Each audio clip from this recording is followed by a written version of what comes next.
GLE is right in the middle of Mercedes' pretty vast SUV lineup now. And it's a very important car for Mercedes because it competes in a very important segment. Now, this would be classified as, depending on where you are in the world, in North America, this would be a mid-sized luxury SUV, and it's a hugely important and hugely competitive market. In fact, this car is so important for Mercedes that in 2021, in the US, it was the #1 selling Mercedes of any of their models. What's surprising to me is that this car sold more than the GLC. So you can see that the GLE is really something big for the brand. Now let's take a look at this particular GLE and see how it fares and whether it's a good option in that class. There's a lot of ways to make a GLE your own GLE, so to speak, because there's a plethora of options and choices that you could pick from. And it all really starts with just the amount of powertrain and drivetrain options that you have for this particular model. Now, in North America, we don't get any of the diesel engines, so immediately remove all the diesel engines, but still, there's so many options. So the base model, which I'm in right now, is a 2-liter 4-cylinder. You move on up to that, you get an inline 6 model. There's two versions of the inline 6. There's a more pedestrian inline 6 and an AMG inline 6, which is the GLE 53. And moving up from there, there's a V8 option. So again, similar to the inline 6, there's a more pedestrian kind of everyday version of the V8 engine and the super hardcore big dog GLE 63S AMG version, which is the high performance model. And that's where you get the most power, the best handling, everything else that you want from an AMG is in that particular model. Now let's move on to one of my favorite areas of cars, and that is styling and the way they look.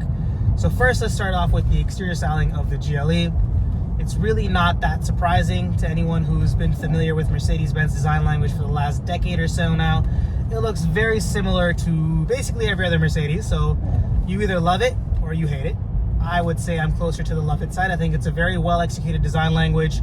They've been able to scale it and expand it to a whole plethora of model ranges, right down from the smallest to the largest to the Maybachs. They all look very consistent and they all look very Mercedes-Benz, which I think is a good thing. And I think that that styling language wears especially well on larger vehicles such as this GLE because there's a bit more space to work with for those design elements. Up front, this car has a larger grille that looks very nice on an SUV. Gives it a very nice, tough, imposing look, tough, imposing image. The headlights look amazing. The LED and the LED signature is also very unique to Mercedes, and I think it looks fantastic. My favorite angle for this car would probably have to be in the rear. I think the taillights and the way they fit in with the overall body, they look really, really nice. And the rear also has these kind of, or actually all four wheels, but I think it's the best looking in the rear. They have these arches over the wheels that kind of give the car a flared look. So it kind of gives it a wider stance. Looks very mean. I think it looks pretty good. I think Mercedes has been knocking it out of the park with its interior design for a few years now. Not everyone is a fan of their reliance upon technology and their reliance upon touchscreens, but I think that they've done a great job of really bringing their cabins into the future while maintaining an aura and feeling of luxury. Now, this GLE has the older generation of Mercedes infotainment called MBUX. And with MBUX, you get basically two 10-inch screens in front of you, one for your dashboard and one for your infotainment. And they work very well. They look great because they have a nice cohesive look. So there's actually 3 input methods that you have. You could use the screen as a touch screen, and all the buttons are very large and easy to press while you're driving the car. You don't really have to look around too much, which I think is a rare thing in infotainment systems these days. So that's a great option to use if you just want to use a touchscreen.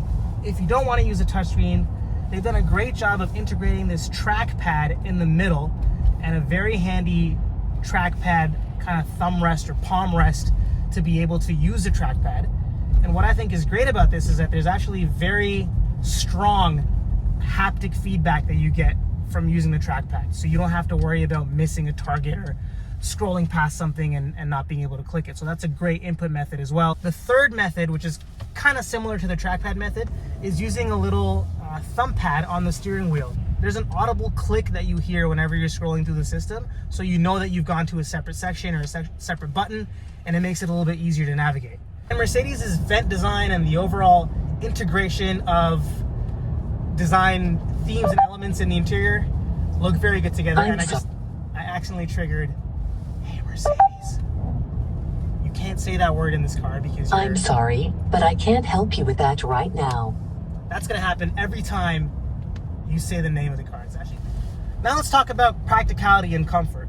For me, as a 5'9", 5'10", depends on who you ask, driver, it's very comfortable for me here in the driver's seat.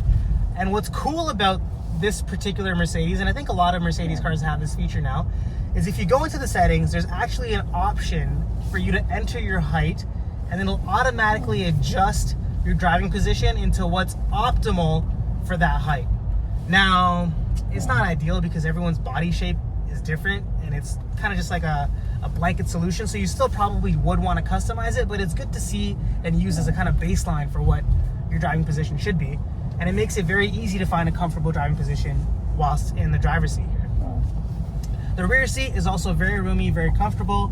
It folds down 3 ways, so you can split the left side down, you can split the right side down, or you could also just put the middle down, which is a very convenient way to go about things if you have cargo of random sizes that you want to put in there in the back. And what's also, I think, a big plus point of the GLE compared to some of its competition is that you could have this in a 7-seat configuration. So you could have 2 in the front, 3 in the middle, 2 in the back.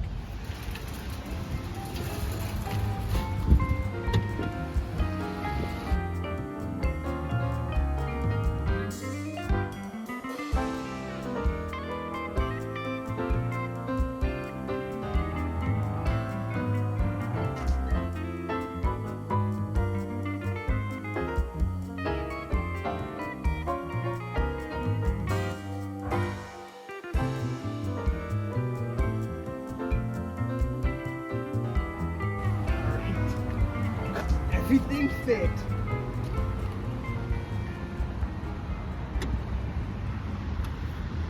So how is the GLE on the road? What are the on-road dynamics like? Firstly, from a highway driving perspective, I think, I mentioned it briefly before when I talked about the engine, but this car is very, very smooth on the highway. Feels very comfortable, very confident. Even though it only has 255 horsepower for this chunky amount of weight, it still feels adequate.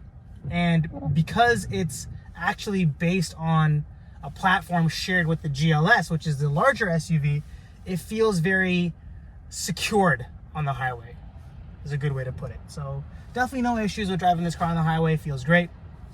Similarly, I was surprised, but it's also a great car to drive on back roads, and we had the opportunity to drive on some pretty nice back roads here. And this car, despite being tall and heavy and maybe a little bit underpowered, still felt very fun to drive. It had a lot of great oomph, a lot of power exiting through the corners. It felt very planted, it felt very buttoned down, and I think a big part of that comes down to the excellent 4MATIC system from Mercedes. It's an option in the US, standard in Canada, but 4MATIC really helps put the traction down when coming out of the corners just a little bit. Not a huge difference, but definitely helps in the turn in and the turn out through corners from what I've experienced in this car so far. So how is this car priced against its competition? Well, it's basically what you'd expect, right around $60,000 in the US, mid-70s in Canada. That's basically where its competitive set lies. See, the price fluctuates a lot depending on how you want your GLE to be configured. That price I mentioned is for the base model 4-cylinder with barely any options. If you want the full fat GLE 63 AMG with fancy leather interiors and every single option, then you're going to be looking at something that easily stretches into the low to mid hundreds. So be ready for that. Really, whatever you want, you'll find in that price range at the price point that you want against its competition. Nothing really shocking there. So overall, how do I feel about the GLE and how it stacks up against its competition? Well, I think it's a great all-rounder. It's really hard in this segment because every single vehicle is a great all-rounder, so it really depends on what you want.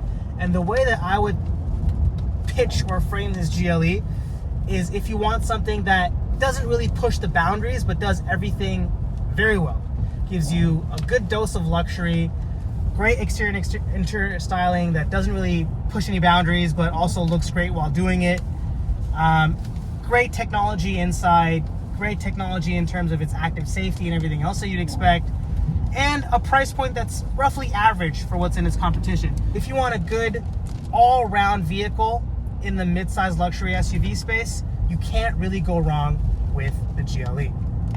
But what do you think? Let me know in the comments below. It's a lot of options in this class, and they're kind of tiered, but I'd love to hear your thoughts on what you would pick in this class and why. So let me know in the comments below. Thank you for watching. Please subscribe, please comment. I love hearing from you, and stay tuned for the next video. Thank you.